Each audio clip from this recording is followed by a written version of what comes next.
Hi hello welcome to DNR news and awareness channel. ఈరోజు వార్తల్లోని ప్రధానాంశాలు. విజయనగరంలోని పైడితల్లి అమ్మవారి ఉత్సవాల్లో భాగంగా అమ్మవారికి పట్టు వస్త్రాలు సమర్పించిన గోవా గవర్నర్ పూసపాటి అశోక్ గజపతిరాజు. దసరాలో విజయవాడ ఇంద్రకీలాద్రిపై ఆల్ టైమ్ రికార్డ్. గత 14 రోజుల్లో ఇంద్రకీలాద్రికి అత్యధిక సంఖ్యలో పోటెత్తిన భక్తులు దాదాపు 20 లక్షల మందికి పైగా దర్శనం చేసుకున్నారని అంచనా. ఏపీలోని ప్రకాశం జిల్లా దొనకొండ దగ్గర క్షిపణుల తయారీకి 1200 కోట్ల పెట్టుబడులు. ఏప్రిల్లో నిర్మాణ పనులు ప్రారంభం.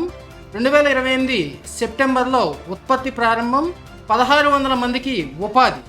అమెరికా అధ్యక్షుడు ట్రంప్ విధించిన సుంకాలకు వ్యతిరేకంగా సిపిఎం నిరంతర పోరాటం. పార్టీ పొలిట్ బ్యూరో సభ్యుడు బివి రాఘవులు వెల్లడి. తిరుమల తరహాలో శ్రీశైలం అభివృద్ధి. 2000 హెక్టార్ల అటవీ భూముల కోసం కేంద్రానికి ప్రతిపాదనలు పంపిన ఏపీ ప్రభుత్వం. అధికారులతో సమీక్షలో AP CM Chandrababu, deputy CM Pawan Kalyan కీలక వ్యాఖ్యలు. అమరావతిలో ఈ నెల 13న సిఆర్డిఏ ప్రధాన కార్యాలయం ప్రారంభోత్సవ వేడుకలు. ముమ్మరంగా సాగుతున్న తుది దశ పనులు.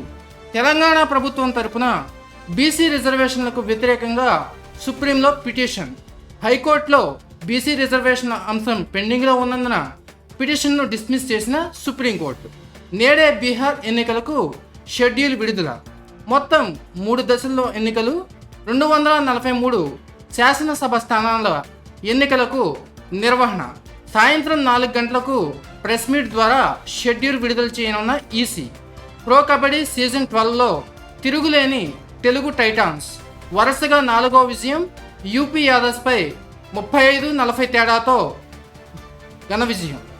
ఉమెన్స్ వన్డే వరల్డ్ కప్లో టీమిండియా ఘన విజయం. పాకిస్తాన్పై 88 పరుగుల తేడాతో ఘన విజయం. 248 పరుగుల లక్ష్య ఛేదనలో 159 పరుగులకే కుప్పకూలిన పాకిస్తాన్. ఈరోజు వార్తలు ఇక్కడితో సమాప్తం.